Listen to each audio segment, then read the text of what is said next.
Good morning po mga kapuso! Nandito po tayo sa San Juan City para sa selebrasyon nitong Wata Wata Festival! At sa mga oras na ito, dire-diretso na nga po ang ginagawang basaan.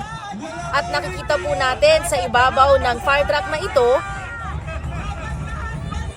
si San Juan City Mayor Francis Zamora. Bukod sa basaan zone, nagkaroon din ng state dance competition. At meron din pong Santong Tao Float Parade. At ayan, nakikita naman po natin, ayan ang mga bata. Mga bisita dyan na nag-aabang na sila ay mabasa.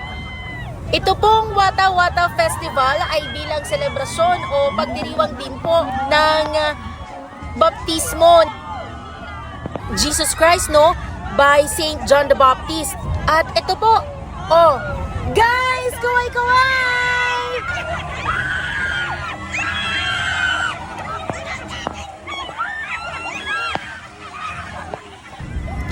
Dito po sa selebrasyon ng Wata Wata Festival ay meron pong itinalagang basaan zone. Ang sino mang lalabag ay pwedeng hulihin.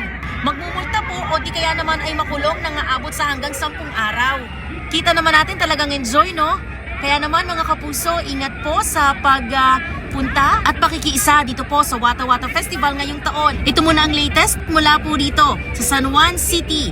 EJ Gomez, GMA News.